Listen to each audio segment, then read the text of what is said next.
किसी ने पूछा कि संसार का सबसे बड़ा आश्चर्य बताओ, तो एक तो युधिष्ठिर ने बताया था, पर इस व्यक्ति ने वो युधिष्ठिर वाला नहीं बताया। इसने कहा कि 4-5 महिलाएं एक जगह बैठी हुई हैं, चारों चुप हैं, बात नहीं कर रही है।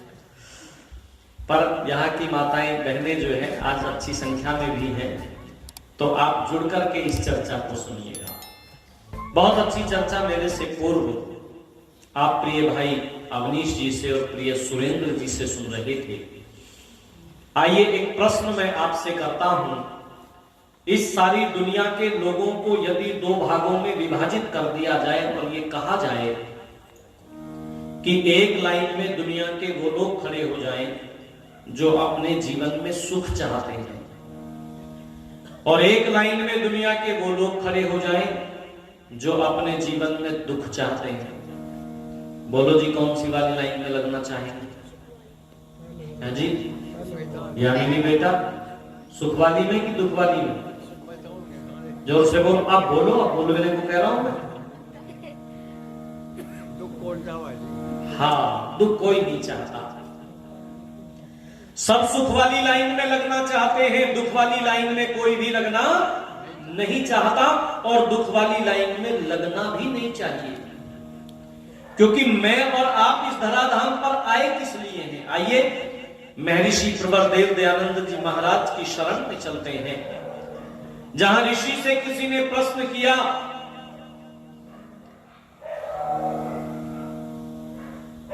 मैं और आप सब इस दुनिया में किस लिए आए हैं? तो ऋषि बोले छूटने के लिए आए हैं। प्रश्न किया ये मुक्ति क्या है? मुक्त होने के लिए आए हैं। ऋषि बोले हम इस दुनिया में क्यों आए हैं? तो ऋषि बोले मुक्त होने के लिए आए हैं। तो इस भक्त ने अगला प्रश्न किया है, महर्षि ये मुक्ति क्या है? कभी आप भी इस बात पर विचार कीजिएगा। वैसे ये वाले विचार अब हमारे मन में आते नहीं, 99 के 100 कैसे हो, ये विचार तो सुबह से शाम तक आते रहते हैं।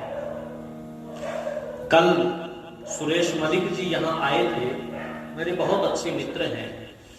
कई बार हम लोग बैठते हैं, बहुत देर देर तक बैठते हैं।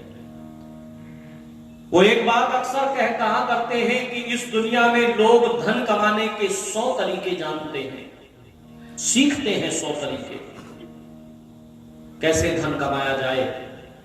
बहुत सारे लोग धन कमाने की मोटिवेशनल स्पीचेस देते हैं, यूट्यूब पर आपको मिल जाएंगे, ठीक है हर्षित जी। लेकिन वो ये कहते हैं धन कमाने के 100 तरीके तो सीखता है आदमी, पर उस धन को खर्च करने के 2 तरीके सीखने की जहमत नहीं उठाता।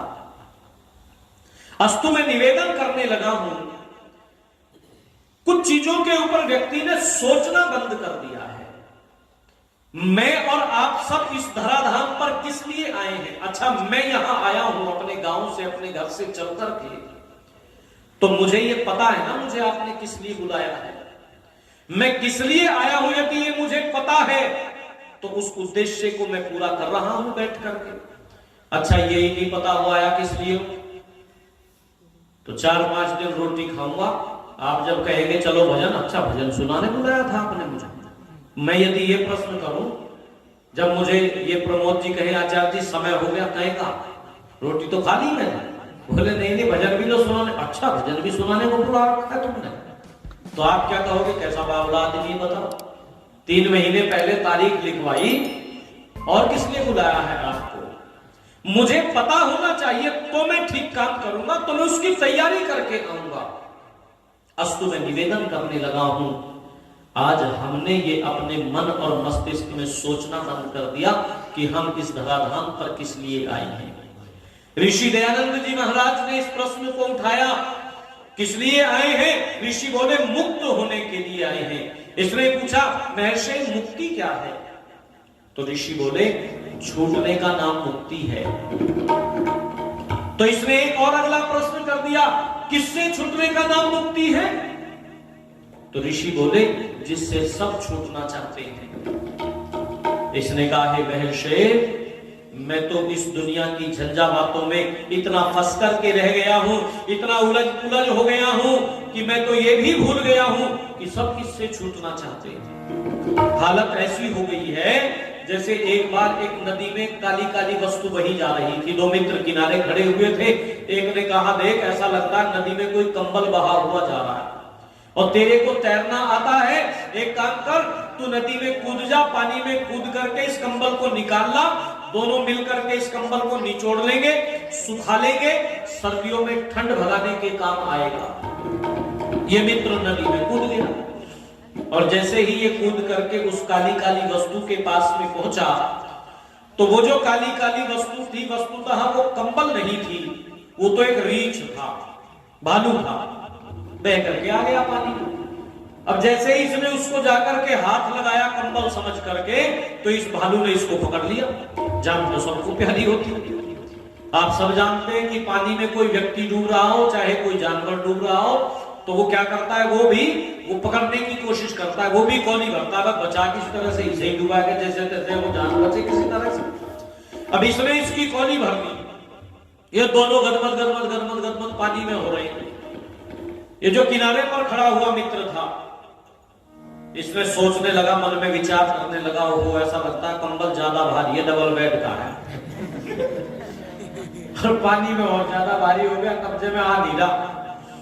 तो इसने इसको आवाज लगाई, बोला, भाई साहब कंबल ज्यादा भारी है तो छोड़ दे, अपनी जान बचा, छोड़ दे कंबल को, कोई बात नहीं, कंबली में चला लेंगे फिर तो काम, छोड़ दे कंबल को। जब इसने ये कहा कि कंबल को छोड़ दे, ये कहने लगा, भाई साहब मैं तो कंबल को छोड़ना चाहता हूं, पर ये कंबल मुझे नहीं छोड़ रहा, मुझे तो इस कंबल ने पकड़ लिया। स्थिति कुछ हमारी भी ऐसी ही है। अरे वादा जो करके आया उसको तो भूल गया, वादा जो करके आया उसको तो भूल गया, तन ही आधार समझा माया में डूब गया, तन ही आधार समझा माया में डूब गया, वादा जो करके आया उसको तो भूल गया, तन ही आधार समझा माया में डूब गया, तन ही आधार समझा माया में डूब गया। होकर ऋषियों में अंधा करके नित काम गंदा, होकर ऋषियों में अंधा करके नित काम गंदा, ईश्वर